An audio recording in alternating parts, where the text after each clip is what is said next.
Doctor Khandakar Mosharraf Hossain BNP স্থায়ী কমিটির সদস্য, তার বক্তব্য শুনে আসতে চাই। তিনি কুমিল্লায় কথা বলছেন। জিয়াউর রহমান 11 দফা কর্মসূচি দিয়েছিলেন।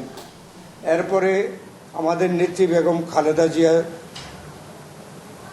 3 বার উনি দেশ পরিচালনা করেছেন এবং যে নীতি আদর্শের উপরে করেছেন।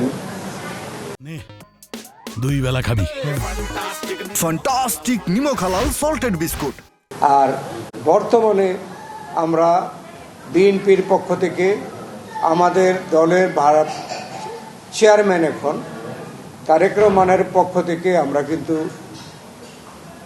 দেশের জাতির সুরক্ষার জন্যে এবং আমাদের সংস্কারের কাজের জন্যে আমরা 31 দফা কর্মসূচি দিয়েছি এবং এইগুলো মিলেমিশে বিএনপির ইলেকশন ম্যানিফেস্টো হয়েছে। আমরা দেশের উন্নয়ন সাধন, অর্থনৈতিক উন্নয়ন, দেশের দুর্নীতি দমন, দেশে যাতে করে বৈষম্য দূরীভূত হয়, বৈষম্য আমরা সম্পূর্ণ নির্মূল করতে চাই, দেশে একটি সুষ্ঠু নিরপেক্ষ শান্তিপূর্ণ পরিবেশ চাই।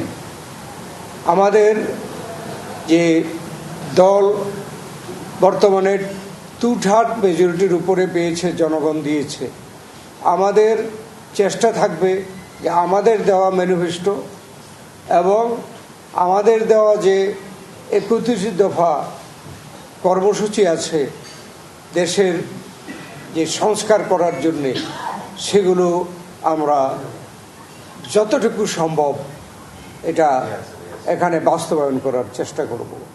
একটা বিষয় স্যার, সেটি হচ্ছে গণভোটে তো হাও জয়ী হয়েছে, সেই জায়গায় জুলাই সনদের যে বাস্তবায়ন, সেই বাস্তবায়নের একটি বিষয় আছে এবং হচ্ছে আপনাদের 31 দফাও আছে। আবার আপনারা জুলাই সনদের বিভিন্ন ইস্যুতে আপনারা নোট অফ ডিসেন্ট গুলো যেগুলো দিয়েছেন, এখন উচ্চকক্ষ এবং নিম্নকক্ষের সংমিশ্রণে এই বাস্তবায়নগুলো কিভাবে করবেন, প্ল্যানটা কি? এখানে আমাদের যে চেয়ারম্যান, পার্টির চেয়ারম্যান, যিনি ভবিষ্যতে প্রধানমন্ত্রী হবেন হয়তো, তিনি কিন্তু আগের থেকেই দেশের সংস্কার পরিবর্তন এগুলো কিভাবে হবে সেই জন্য কিন্তু এর আগে আমি যে বললাম যে 31 দফা একটা কর্মসূচি দেওয়া আছে, আমাদের ম্যানিফেস্টো দেওয়া আছে।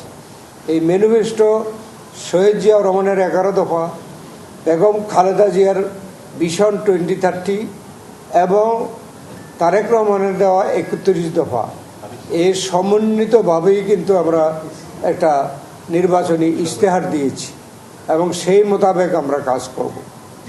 স্যার, বিএনপি সরকার গঠন করতে যাচ্ছে এবং জামায়াত জোট এই সংসদে বিরোধী দলের ভূমিকা পালন করবে।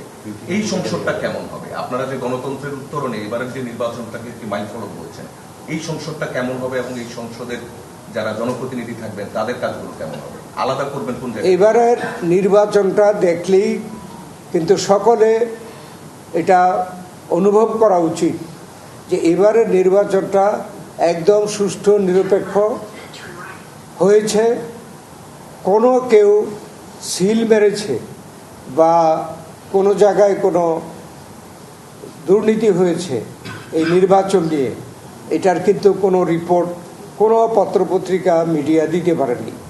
অতএব এই নির্বাচনটি একটি একদম গ্রহণযোগ্য একটা, বাংলাদেশে এই প্রথম আমরা দেখলাম যে গত 17 বছরে একটি সুষ্ঠু নিরপেক্ষ নির্বাচন হয়েছে।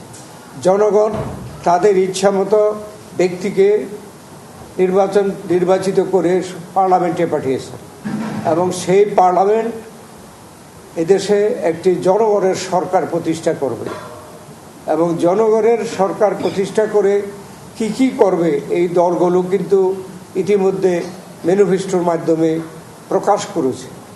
আর বিরোধী দলের কথা আমরা ওয়েলকাম করি।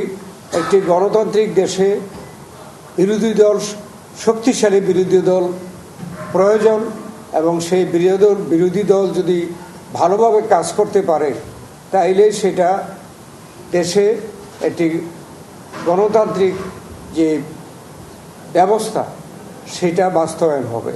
এবং